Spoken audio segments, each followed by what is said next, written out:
ladies and gentlemen. That was a nice pop. Sorry. Look at that guy. Go on. Who are we? Who are you? I'm the coach. And I'm the Blacksmith. Welcome to round 4. Sunday night version. God's version, if we will. I'm not going to go that far with it, but Dig it. we'll say... No blasphemy tonight for you. Yes, no blasphemy. I try to keep that out of my normal... I don't think it's blasphemous. I really don't. Why the fuck can't God be here? This is God's day. I mean, let's be honest. This is God's most day. Christians, and I think Jews are Saturday. I'm not sure about Muslims. I don't know. They do a lot of praying. I'm not sure when they... There's a lot, not to be offensive, but I know they, like, a couple times a day and stuff. I just don't know a lot about that religion. But for us, for Christians... I believe Sunday's our day. Sunday's our day. I know, but I just don't know if our podcast is better serving its kingdom. That's where it's like, I don't know if I want to call this God's podcast. No, we probably shouldn't. Yeah. We're the unofficial King of the Mat podcast, but I don't think I want to be the official God podcast. You're right. No question. I was way off on that. Dude, Coach, I got to vent something out real quick. Okay, is it the loss that you took today? It is. Okay. So I just lost $50 and... Well, that's 50 less than I thought you were going to lose. I thought you were losing 100. No, I lost $50 to Christian Marinozzi in a game of chess. That slow kid that comes in here? Yes. You play chess with that slow kid? Yeah, he beat me. Wow. I know. Well, that's okay, I guess. I mean, fuck, I thought you were better. No, he's not slow. Wait. You guys are both tough. I mean, literally, I was watching it. I think it's funny. I caught a glimpse of it, right? So... It's just funny listening to you guys talk about the pieces and stuff like that. Like, you guys have played, but it reminds me, I've watched like Kasparov and some of these world champions, and they talk about it. I'm like, man, this is like first grade chess. Like, these guys 100%. Are ridiculous, man. Oh, yeah. And like, the commentators are like, they've got like their own little board, and they're like calling out the plays like you would in a football game. And I'm watching this going, what the fuck? Oh, yeah. We were two amateurs going head to head. And not only that is I realized, like, I don't know anything about this. Yeah. Like, I don't even know. I'm pretty sure... I don't even know if I could. I mean, I see the board right now in front of us. I don't know that I could set that board up 2 times in a row. No doubt. Dude, it's a good game. Dude, it's a thinking man's game. It is, though. It ties so much to our sports, though. It really is. You got to be a couple steps ahead. You got to strategize, offense, defense. Struggle at that, my friend. I'm not a strategizer. I'm a flow and move and recognize position kind of guy. That's why Ben Askren always, like, I always think it's a little bit of bullshit what he says. He's like, he was doing this thing about training. I'm like 9 moves ahead. I'm like, I don't buy it. And if he is, he's a fucking genius. But in my opinion, I'm more of a flow. Like, I feel like I could watch you and I could flow and move, and I coach that way too. Like, there's always, like, in my mind, Christian and I have wrestled a little bit when we were in high school. And we'd always talk about, like, always having a response to everything, movement and motion for it. And for me, it's unconscious. Like, I don't think about it. I don't have a plan of, I feel like my body moves in positions of which I've trained repetitively, and I stay in good position, and I have a tendency to, I think, come out on top because of that. I'm always amazed at, like, people that can see, like, way in advance. I'm in awe of it because I don't. Yeah, so my thought is, as far as sports go, that subconscious not thinking is the best. And if it works for somebody to actually be fully conscious and thinking out their moves and they perform well, God bless them. Exactly. Right. I have never, with my very limited amount of success, it's always been kind of the same thing. Just muscle memory, just feel it. Yeah, just going instead of thinking. But hey, maybe there are some people that are better at thinking it out. I know what I can do. But I always go back to Pendleton, the guy that used to beat Askren a lot. And Pendleton was very specific about what he did, and he knew what he could do to beat him and what he had to stay out of. And he just did what he could do well and knew what he could do to stay away from Askren scrambling. And beat him, I think, like 8 out of 9 times. Really? So I look at a guy like that and I say, well, Askren, I think a lot of times people went out there thinking they could roll with Askren. You just can't. You've got to stop that. You've got to stay away from that. For me, that's his bread and butter. Yeah. But it's just funny watching you guys play chess, and it just reminded me of like it really is a thinking man's game. I mean, and you had 2 boneheads going at it in a thinking man's game. That was entertaining. I would not say boneheads. What I would say is, you guys are in the infancy of something maybe that you guys could continue and build on, because I think that's a game that you have to see often. I think it's like drilling. Oh, yeah, dude. It's like drilling. I mean, they're like, I was talking with those 4 kids. Their dad got them in chess. They became world grand champions. I get that. But they did it every day for like 4 hours. And then they played, did other stuff. Yeah. But they loved it. But it's when drillers make killers. Yeah, it's probably the same for chess. Yeah, I'm sure it is. Yeah. I'm sure it is. So what are we talking about today? Street therapy, of course. Yeah, so I mean, we'll kind food and street therapy.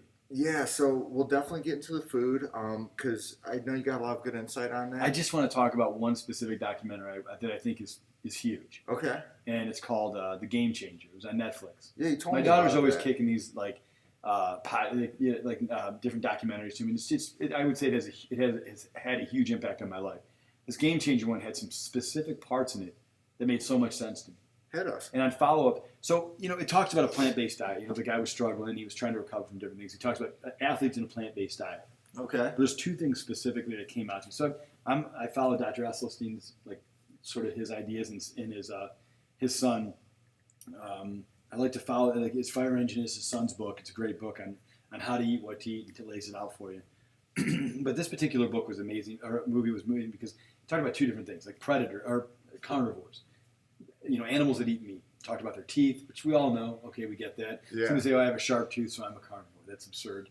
Watch the video. You know what a real carnivore's freaking teeth look like. Not like ours. No. The two things that stood out to me were the digestive system of a carnivore was like a lion is only 4 times larger. It's about 4 times larger than its body. And ours is 16, our digestive system. So our system is not conducive to meat transferring through it. The second thing, which was the biggest thing, was that carnivores don't see color because they're hunting animals. They don't need to see color. We're herbivores all see color. We see space, color. We have a different way of vision. And I thought, wow, those are two things that I've never heard talked about for reasons why adaptation, gene mutation for humans are plant-based. Expand a little bit further because those are two very good points. What are they again? Well, one was the vision. One was we see color. Okay. And we see shapes in space, where a carnivore just sees almost like black and white. They don't have to see color. They're not looking for red, yellow, and green animals. Ripeness is is that where you're going with this? We see color in fruits and vegetables, and yeah. we can tell how they're ripe or not ripe. And that's exactly why we do it. We can see green leafy stuff. We can see red colors, green colors. So that's something that only a herbivore would need. If we were a true predator, a carnivore, we are predators, but a carnivore, we would actually not probably need much vision on color. We would not need it at all because maybe more by movement. Because what would I need color for? If something is moving in a being, then I'd probably eat it. For me, like someone who's tries to figure out why everybody thinks we need to eat every day or all the time, or why it's the primary source of protein, which it shouldn't necessarily, because I talk about this all the time. You're not eating for today, you're eating for 20 years from now. So when you think about how your body looks on the outside, imagine what it looks on the inside. Heart disease, cardiovascular disease, cancer, all these different things. And it's hard to understand how we can keep going down the same road. And the one biggest thing we talked about in this movie was there's no study on the planet today that talks about a meat, dairy diet for over a year that is healthy for you. Okay. There's never been a study of, let's say, 100 human beings go on a meat, dairy diet with no vegetables, very little fruits, grains, and stuff. And in 5 years, they have a better heart, they have better blood pressure, they have better circulation, they have better memory, they have better cholesterol. That just is not the fact. It proves the point that, and you can eat meat, don't get me wrong. I just don't think it should be your primary source of nutrition. So what's the correlation between the digestive tract? You had mentioned that carnivores have a smaller one, where us as humans, we have huge. It's 16 times our body.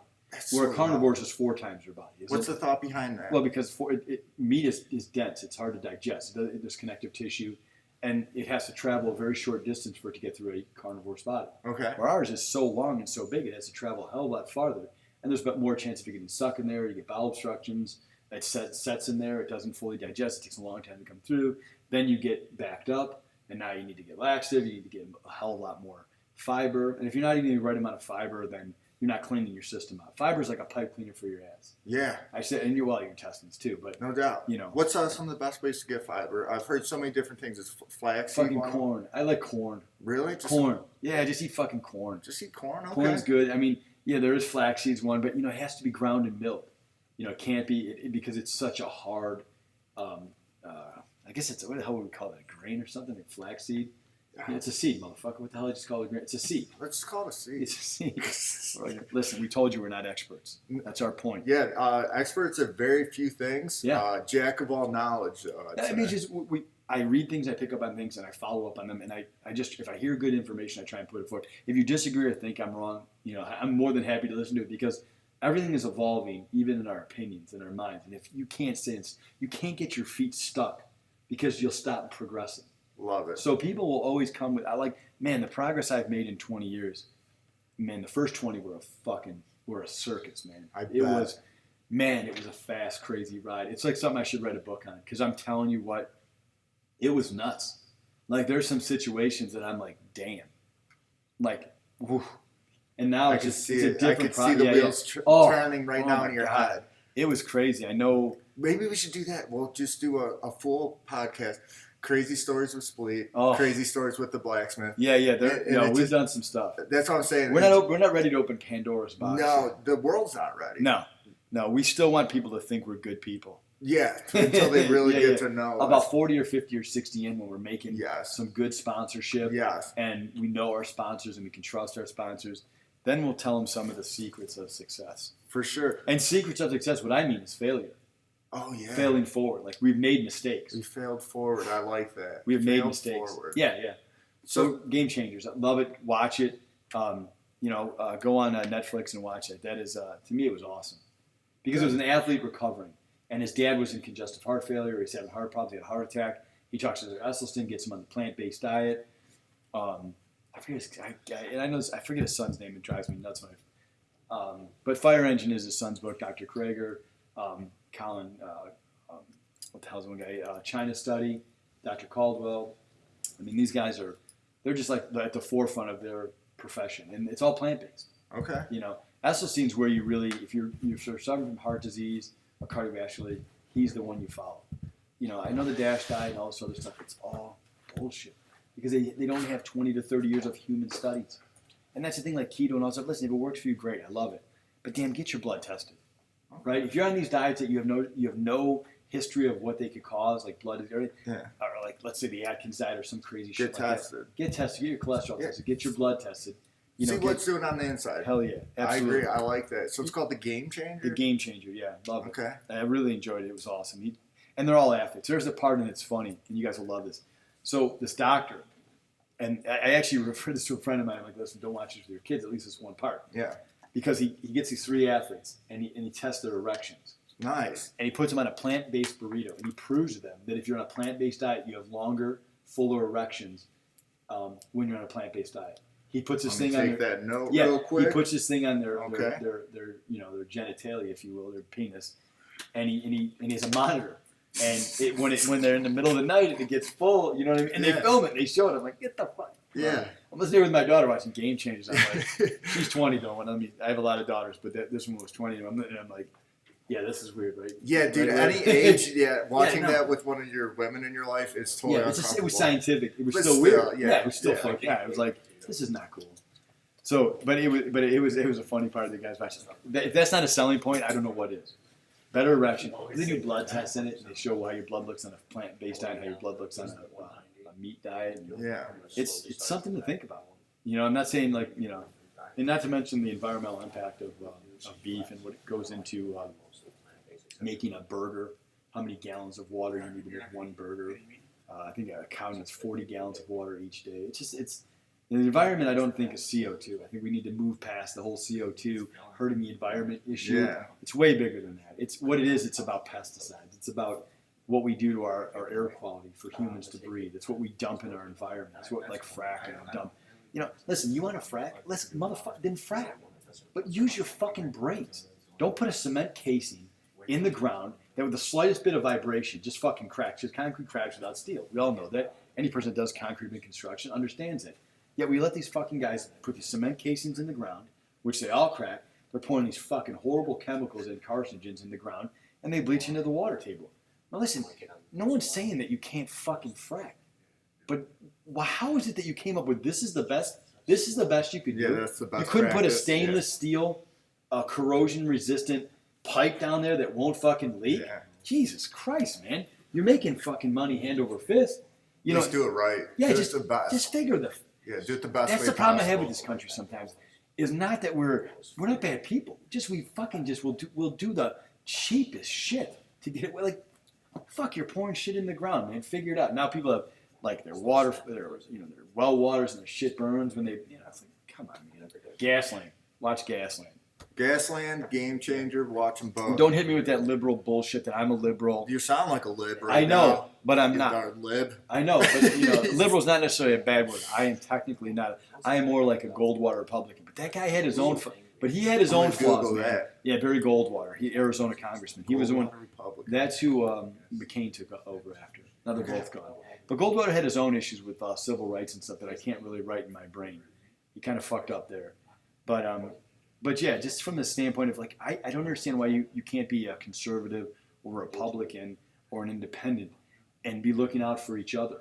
Agreed. Oh, dude, right? Let's not even go. Yeah, We're too deep in the podcast. I 100% agree. You know what I mean? So I get this shit all the time, like, oh, you must be a Democrat. No, like, yeah, dude. What the fuck? Oh, my, yeah. Because I don't want to frack? Because I don't want chemicals in the ground? I'm a fucking Democrat? No, but that's what they want to do is put you in some sort of box instead of just a good gray area where, yeah. I don't ask the guy that did Gasland what his,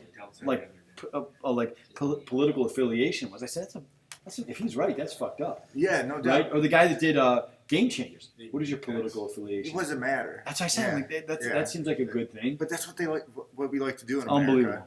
We don't like to get along anymore. Man, you know what? I'm going to tell you a true story. Not to get sidetracked. So after 9/11, so I'm working in the city of Cleveland. When I say the city of Cleveland, I do not mean downtown. I'm talking. I was right on like 77th and like 70th and Central, like Scoville area. Okay. If anybody knows that area, it's not the best area. It's a little bit of a low income. And I remember I was in this. So it's right after 9/11, the day after, and it's a predominantly African American area. I'm obviously not African American, so I've never felt uncomfortable in that environment because I'm always working down there. Yeah. I've always found that you're in any city, if you're doing the right thing, nobody bothers you. If you're down there looking for trouble, it will inevitably find you.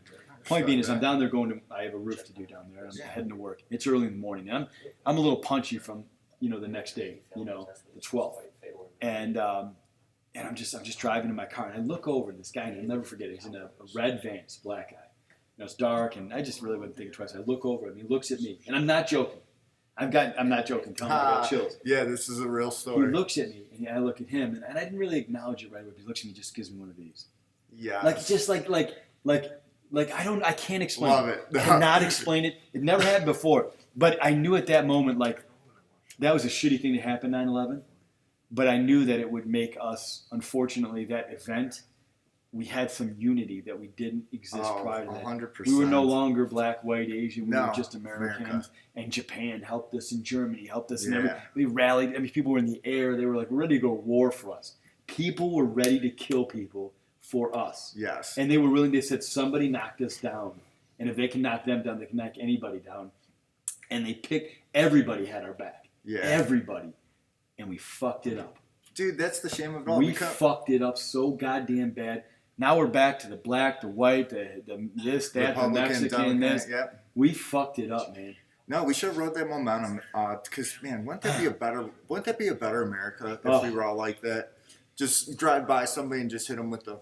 But we forget it. We forgot what happened that day. We forgot. Yeah. And it was amazing. I'm not joking. That was true fucking story, and I'll never forget that guy. I don't know who the hell he was. He's in a red van. He was just going to work too, I imagine. And he just looked at me and he was just like, I was just like, fuck. Dude, that's awesome. I was like, man, that meant something. I'm like, yeah. That fucking, I just did this. Yeah. I was like, man, I mean, and it wasn't like, it was like something like, that fucking meant something. Yeah. I don't know what it meant. I don't know what it was. But it was deep. But that fucking shit meant something. Yeah. And we just drove off. Yeah. And we went on our way. And we no longer were like what we were supposed to be like, oh, he's that black guy, I'm that white guy. Yeah. It wasn't that anymore. No. It just made it was significant. And we've forgotten about that. And now we're with this fucking. Yeah, now we're a bunch of maniacs in America. What would Emma say? It's my favorite line. What would Emma say? You know what Emma is? I have no idea. Emma Lazarus. Don't know. Oh, fucking Emma. No, Emma Lazarus. I'm sorry. It's okay. It's okay. Is that out loud? I'm sorry. Yeah. No, but Emma Lazarus was she's the quote, give us your poor, your huddled masses on the Statue of Liberty. I always say like when we do things like immigrants, I always say, what would Emma say? Like she's the voice of give us your poor, your what the hell is the quote? Your huddled, your poor, your weak, your huddled masses, those types of things, yearning to be free. I forgot the quote. I apologize, but look it up, Emma Lazarus. And I always think about what she would say about what we think of immigrants today, and what is an immigrant, what constitutes an immigrant, and what can we do to benefit from them, and what can they do to benefit from us. There's no shame in coming from a country that is not, the way we live. There's no shame in coming from a country that is not looking out for your best interests, and we're one that can, but we have lost our way. We have lost our way. Lost our way. And that's not Democrat or Republican. That's not. I can feel a good rant coming on. We better switch it up. Okay. I could see us going deep down this rabbit hole. Yeah. It is a rabbit hole. Yeah, it's a rabbit hole. So we talked about Game Changer. We talked about Gasland, correct? Gasland, Game Changer, really kind of hits on Coach's point about the plant-based. Yeah. Whole foods, yeah. Gasland's just a side. That says about fracking and treating our country a little better. It was a great day. They made a Gasland too, but. Do you mind if I hit you with some street therapy? I'd love you. What do I, dude? I'm on the couch. No doubt. Well, no. So I'm not going to play therapist. I actually want to get your therapeutic advice on this. Right on. So last episode we talked. Hold on, Coach with street therapy. Yes, nice. There's something there. I like it. Look out for the shirts. Street therapy shirts. Therapy. Oh yeah, dude. Tell me that might not be the move. Copyright. Yeah. So last time we spoke about a very good movie, The Bronx Tale. Oh, one of the best. Okay. Chaz Palminteri wrote it. Correct me if I'm wrong. That also we talked about the working man's tough guy quote. Yeah. There's plenty of good quotes. Correct me if I'm wrong. I think another quote from that movie was and maybe not verbatim, but one of the biggest shames is wasted talent or wasted potential. Yeah, something like that. Right? I don't know exactly how it goes, but there's something like that. But that's the premise. It's like one of the worst things that could happen is wasted potential or wasted talent. Yeah. What's your thoughts on that? I think that hits real. I think that hits home a little bit. What do I think about that is I think you should all Google a guy named Les Brown. Okay. And Les Brown, Les Brown did it, and I think, what was his name? He was in The Equalizer. What the hell's his name? I'm not the movie guy. That's okay. But I'll think of his name. But anyways, Les Brown is someone we should look up. Les Brown talks about dreaming and and goals and and attaining stuff. He talks about when you're laying on your deathbed, and all your goals, your dreams, your hopes, and your desires are sitting around you, and they're asking you we gave you we are you. What happened to you? It's like when you're laying on your deathbed. And they ask you, why didn't you do it? Why didn't you take a chance? Why didn't you reach out? Why didn't you do something? And then you die. And it's like he talks about the cemetery being, where all goals go, every dream goes, unrequited dream. And it makes you think about what for me, doing this podcast like this is something like that for me. I've always been been a little loquacious, right? And this is something that I feel like I can do. Obviously we're in the beginning of it, so we're not really good at it. We're fine. We'll be fine. We'll work on it. We'll work on it. But at the same time, it's those goals and those dreams, and you think about how far they get away as you go through life. And we get busy with raising kids, we get busy with earning money and taking care of people, and sometimes we forget about what it is that we dreamed about when we were a young kid. And for me, I don't know. For me, it's different though. For me, I wanted to be a father, wanted to be a husband. Sounds weird, but I did. I wanted to have a big family, and I guess to some degree accomplished that goal. Now that it's a hard goal to accomplish, to have a lot of kids, but we all know that happens. But the other things I want to do is sports stuff. I don't know that they were my goals when I was younger to be a great athlete because I didn't put in the effort necessary and the discipline to achieve that. So at some point, you had to ask yourself, was that really a dream or a goal? So I have some things I need to finish in my own brain to be okay. But when you're laying on your deathbed and they come to you and they say, why didn't you let us loose? Why didn't you do something for us? But honestly, listen to Les Brown. Les Brown, man, that guy has got this baritone, this voice that just, he reaches you, touches you. I like Les Brown. I like Mel Robbins. She's good. She's got this 5, 4, 3, 2, 1 thing. I want you to all watch it. If you have anxiety, you have issues getting your ass out of bed and accomplishing a goal and changing. She has this thing in her. She tells you there was a time in her life when she hit bottom, right? So she was drinking. She lost her money. Her husband, they lost everything. And she couldn't get out of bed. And she kept doing this 5, 4, 3, 2, 1 like a blast off. Okay. And she eventually got her ass out of bed. So what she does is every time she knows she's supposed to do something but chooses not to, she says 5, 4, 3, 2, 1 and does it. And it's like a game changer for me. I send it to my daughter. I send it to all my kids, actually. I send shit like that to them all the time. But I like that. There's a guy from Detroit. What is his name? I can't remember his name. Dane? Eric Thomas. Oh. Eric Thomas, he's a fiery guy. He's like a guy he's like a guy you put in the locker room before kickoff. Nice. This fucking guy, like, you will go through a wall for this guy, right? It's a different type of motivation. He's the type of guy that makes you, like right before the kickoff, this guy, like, I've remembered those conversations. Les Brown is more of a guy that makes you sit back and go, what do I do after the speech? Like, okay, now that Eric Thomas has got me fired up as hell, right? Now it comes to what I actually know. Now it comes to the work and the effort and the thinking and the training and all that stuff. Now that I'm fired up, okay, now what the fuck do we do? Yeah. So Les Brown talks about that dream, that hard work, that dedication. Not that Eric doesn't. But I can listen to his shit all the time. And man, I like if I want to get fired up, I just turn his shit on. You have to get out of bed. Okay. No excuses. Yeah. Right? Where Les Brown talks about those dreams and those hopes and those goals, and there's like, why didn't you help us? Why didn't you, what were you afraid of? And I think fear oftentimes dictates our motivations. And those are things that in my own self, I needed to and still need to work on changing. Fear of loss, fear of failure, fear of not getting back what I put in, those types of things. And I think at this point in my life, I need to make sure that everything I do for other people addresses those. So in part of my addressing my past, I would say failures, is learning. So I make sure that when I transfer that as a coach, I make sure that people understand that, like, listen, man, we fail forward. Losing is not you haven't lost your way. You've just had a setback. You just had a learning experience. So how do I take that and use it to build bigger and bigger and bigger? And it's not bullshit. It's just not. I don't fuck care what anybody says.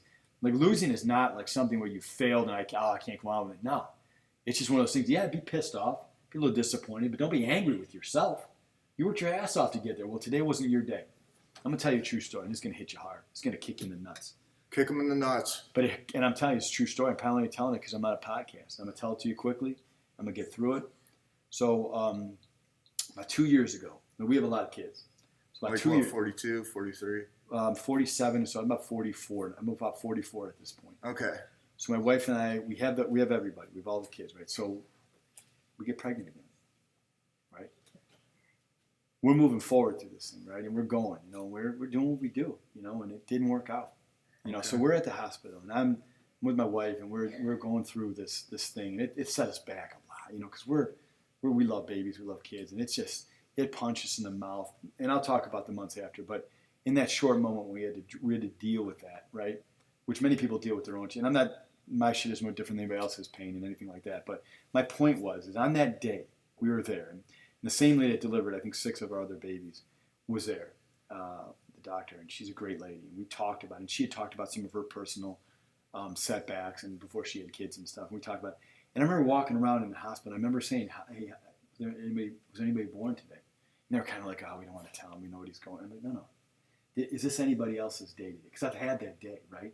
Like, please tell me somebody is having a day. Like, today is not my day. Today is not, I say baby. I don't know. People honestly, whatever. My wife and I didn't have that day, and I just wanted to know that somebody else was having a day that I had so they could share. And I found something in that moment that was just, was painful, but was just, like something that I could just, and I kept thinking to myself, so it kicked us down for a long time. But we didn't want it to define us necessarily. But we didn't want to forget. Yeah. That was something that was special, but we didn't want to forget it. So as we moved forward through it, we had to look at that as, what the fuck do we do next? Like, it was almost like, do we pack it in? We've got all these beautiful people we got to take care of. We don't want to forget. Let's keep that in our mind. You know what I mean? That was one of ours. So we never think about the fact that, we just think about the fact that wasn't meant, and we had to deal with it. But how do you pick up pieces from that and move forward? You just like, I'm not going to give up on it. And it took a long time. We fucked up a little things in our lives at the time. Forgot to sign some kids up for this. We were really in a funk, man. I bet, dude. And we pulled ourselves out. My wife's a fucking animal, dude. And just a tough bear, man. Just dealt hardcore, just, deals with emotions and handles it, man. But I thought that it was interesting because I look at that type of setback in life, and I think we've all got our stories. All got our stories of pain, right? And that's, so when we look at how we handle those stories of pain, we've all got them. Yours, mine, his, everybody, right? So how do we take those stories and those failures, and do we take those and become stronger from them? but also look at what the fuck are we doing today? How am I giving my life to better somebody else's or my own? Like, I didn't think like this 20 years ago. I was a selfish prick, man. I didn't give a shit what anybody thought of me. But what I do now is I think of a guy named Joe Farrell. Joe Farrell's passed away. He was a teacher of mine. He was the president of John Carroll University. He told me the speech when I was a freshman. I never forget that talk. He said, when you give somebody your life, when you give somebody your time, you're giving them part of your life. And man, that just means something to me. So whenever I give somebody my time, I'm giving them part of my life. And that shit means something to me. So my expectation is when I help kids, I tell everybody, if I coach you, I'm around you, I tell you, one of these days you pay this back. Yes, you pay it forward. You know what I mean? Yeah. So, you know, and again, listen, I was a cocky dude. I was good. I felt like I was. But it was just a different time, and I felt like I had to be that way and whatever. But now I look at it as I've let some goals, I haven't given them a voice. So I've set these goals in motion today. It's been a few years. They're in motion. They're being accomplished. I'm taking a journey.